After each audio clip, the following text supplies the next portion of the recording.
Amateurs de réalité virtuelle et de technologie immersive, c'est Nick de la Team ETR et aujourd'hui je viens vous présenter le Protas de ProTube. Alors avant de vous présenter ce petit objet un peu bizarre, petit rappel, ProTube, je ne sais pas si vous vous souvenez, on les a rencontrés l'an dernier, c'est une start-up marseillaise et leur spécialité c'est de nous fabriquer en tube et en impression 3D des appareils pour nous rendre la vie plus réaliste en réalité virtuelle. Notamment ici, on avait le ProTube original qui nous permet comme ça de mettre ses contrôleurs à l'intérieur des coupelles et de s'en servir voilà, pour tirer comme ça en réalité virtuelle avec une tenue d'arme très réaliste et une précision accrue. Ils sont également à l'origine du ForceTube, c'était justement l'objet de notre vidéo. Je vous renvoie vers elle, elle est plutôt sympa si vous ne l'avez pas encore vue et ça vous permet comme ça, pareil que le ProTube, de tirer en réalité virtuelle, mais en plus d'avoir un petit retour d'effet ici haptique au niveau de l'épaule pour avoir encore plus de sensations en réalité virtuelle. Et donc après ces deux inventions, ils ne se sont pas arrêtés là et ils nous ont créé le Protas. Le Protas, le nom c'est un peu un condensé entre un ProTube, que je viens de vous présenter juste avant, et un OTAS. C'est ce fameux contrôleur ultra réaliste puisque reproduction d'un modèle réel, d'un joystick qui va vous permettre de jouer à des simulations d'aviation ou des simulations spatiales avec des sensations de tenue en main très réalistes. Bon, le problème de ça, c'est que ça coûte une blinde et que tous les jeux VR ne sont pas forcément compatibles avec le support de ce joystick. Et donc c'est là que les gars de ProTube ont eu la bonne idée de venir utiliser leur petite coupelle magnétique sur un petit socle comme les anciens joysticks, vous savez, un peu à l'ancienne, pour venir magnétiser tout ça et nous faire un support de joystick. Grâce à l'impression 3D qui est à l'intérieur, qui est assez douce et striée ici, on va pouvoir introduire son Oculus Touch ou un autre contrôleur, j'en parle juste après, pour en faire un véritable joystick voilà, de pilotage pour nos jeux de vaisseau ou d'aviation en réalité virtuelle. Ici, je suis sur la coupelle pour les casques Rift S ou Oculus Quest, mais vous pourrez commander d'autres types de coupelles si par exemple vous avez des Vive Controller, c'est cette coupelle-là. Vous avez aussi des coupelles compatibles Valve Index Controller, Windows MR et même des coupelles compatibles PS Move pour ceux qui voudraient jouer avec le Protas sur PlayStation VR. Pareil ici, j'ai un modèle vert, de base il est plutôt noir, vous pourrez choisir votre coloris. Vous avez du bleu, vous avez du noir, vous avez du carbone, vous avez du gris. Et à chaque fois, si vous ne prenez pas le modèle de base, il faudra simplement rajouter quelques petits euros. Alors justement, en parlant d'euros, combien ça coûte ? Si vous avez déjà un ProTube avec des coupelles magnétiques, ça vous coûtera beaucoup moins cher puisque le simple socle coûte une trentaine d'euros. Par contre, s'il faut en plus de ça ajouter la coupelle, comptez à peu près 50 € pour l'ensemble. Il y a aussi une offre par deux pour ceux qui voudraient à la fois le côté gauche et le côté droit en Protas. Ça vaut le coup puisque du coup au lieu de les acheter 2 fois 50 € tout complet à l'unité, vous en aurez pour 20 € de moins, à peu près comptez 80 € pour les deux. Bon, c'est pas super donné mais ça reste quand même nettement moins cher qu'un véritable OTAS ou qu'un joystick très avancé.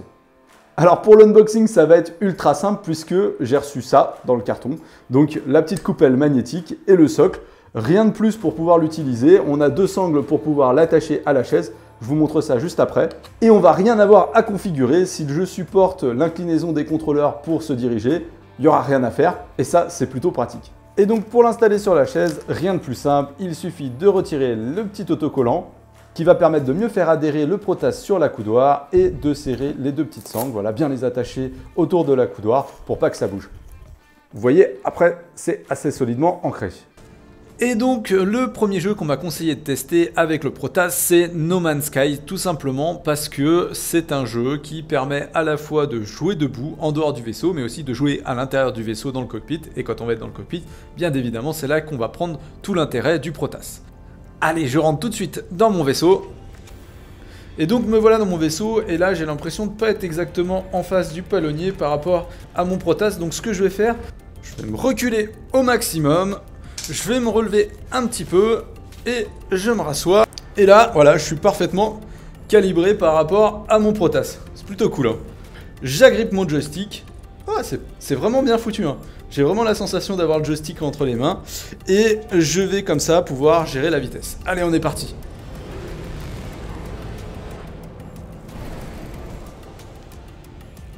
Et regardez là, comme si je manipulais le vrai joystick en jeu.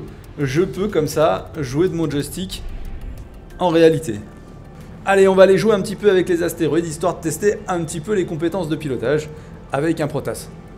C'est vraiment sympa, la conduite avec le Protas. Il m'en faudrait juste un côté gauche pour vraiment avoir la sensation parfaite de tenir les deux joysticks de chaque côté, un peu comme je le ferais sur mon OTAS. Parce que là, celui-là, du coup, je joue un petit peu dans le vide. Et franchement, j'aimerais bien en avoir un deuxième. Allez, on va passer à travers cet astéroïde. J'aime bien ce jeu No Man's Sky. Je sais pas ce que vous en pensez. Tiens, vous me direz dans les commentaires, là, ceux qui y jouent. Moi, je le trouve vraiment sympa. Allez, on va se rendre à la balise de détresse pour aller tester un petit peu d'atterrissage avec un Protass.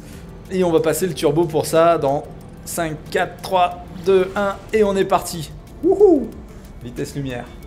On sort de l'hyperespace. Tac. Et nous voilà donc en orbite autour de la planète. Allez, on va accélérer un petit peu, histoire d'atterrir un petit peu plus vite. Et j'amorce l'atterrissage. Voilà, j'ai l'enregistrement. Alors, je rame un petit peu.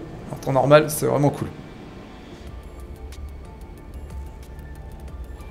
Allez, on s'approche de la zone.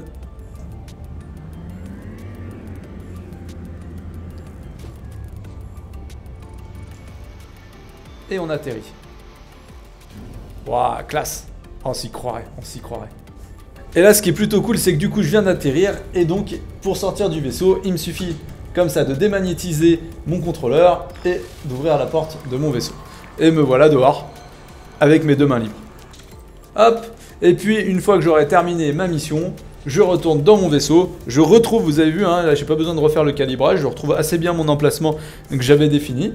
Hop, je vais tout de suite me raccrocher au Protass. Pas de souci, ça se fait assez naturellement. Je reprends mon joystick en main. En plus, c'est marrant parce que finalement, ça fait assez immersion. J'ai vraiment l'impression que c'est ma main avec le joystick. Et puis, allez, on est reparti. Je décolle. Allez, me voilà dans mon ULM dans Ultra Wings pour aller tester le Protass que j'ai mis entre mes jambes. Oui, pas de mauvais esprit, hein, c'est bien pour jouer avec le Protass hein, que j'ai la main entre mes jambes. Donc, hop, on va accélérer un petit peu. Et là, vous voyez, je peux prendre comme ça le manche à balai. Et du coup, je vais pouvoir, comme un vrai joystick, le tirer vers moi pour décoller. Et de pouvoir piloter un réel avion avec une sensation très naturelle, beaucoup plus naturelle que l'Oculus Touch en fait, qui se balade d'habitude dans tous les coins. Donc là, ce qui est bien, c'est qu'on peut coller un petit peu hein, ce que je vous disais, hein, le Protass. Donc il colle assez bien à la chaise et donc on a la sensation d'avoir un joystick fixé entre les jambes. Bon, et puis là, pas forcément besoin d'en avoir un deuxième puisque de toute manière, je pense que le truc serait trop loin pour que je puisse, avec un autre Protass, accéder à la vitesse. Et encore une fois, ce qui est cool, c'est qu'à chaque fois qu'on a terminé une mission, on peut le décrocher assez facilement pour pouvoir passer dans les menus à la suite. Hop, faire les petites manipulations. Et dès qu'on est dans l'appareil, pouvoir venir se raccrocher. Et là encore, c'est vrai que c'est assez cool parce que ça a quand même l'effet en main bien plus immersif que si je jouais simplement avec le contrôleur Oculus Rift. Exemple, là, voilà, si je me décrochais, je serais comme ça. Et vous voyez, là, j'ai vraiment la main qui peut se balader partout.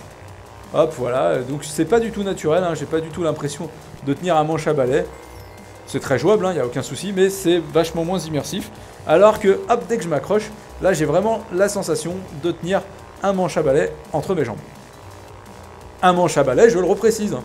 Et donc voilà pour ce petit test du Protass. Alors verdict, moi j'ai beaucoup apprécié ce petit accessoire. Il donne des sensations, encore une fois, avec des choses simples. Il donne des sensations très réalistes en jeu.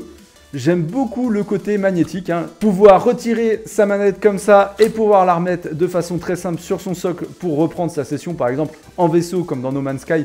Je trouve ça vraiment astucieux. Et puis le fait justement qu'on puisse utiliser sa manette, que ce soit pas un joystick à part entière, fait qu'on sait qu'on n'a pas de problème de compatibilité avec les jeux. Bon, après, il faut simplement que le jeu tienne compte comme ça de l'inclinaison du contrôleur pour simuler le joystick. Mais sinon, n'importe quel jeu qui ferait ça sera forcément compatible avec le Protass. Simplicité de conception, simplicité d'utilisation, c'est les mots que je retiendrai. Ce qui est juste dommage, c'est que du coup, pour un appareil qui ne contient pas d'électronique, 50 €, je trouve ça un poil cher. J'aurais plus préféré quelque chose comme 30-40 € maximum pour l'ensemble. Quand je dis l'ensemble, je parle de la coupelle plus le socle. Donc c'est quand même pas super donné. Bon, après, je doute pas de la durée de vie du produit, puisque du coup, on est sur quelque chose d'assez bonne qualité. Et puis, on est sur du Made in France, on est sur du fait main, donc forcément, ça coûte sans doute un peu plus cher que du produit en masse dans des usines en Chine. Donc voilà, moi, je suis quand même plutôt séduit par le produit. N'hésitez pas, vous, à me dire ce que vous en avez pensé dans les commentaires de la vidéo. N'oubliez pas de vous abonner, d'activer la petite cloche si vous voulez être tenu informé de toutes nos prochaines vidéos. Et moi, je vous dis à très bientôt pour de nouvelles aventures en réalité virtuelle. À bientôt, les amis.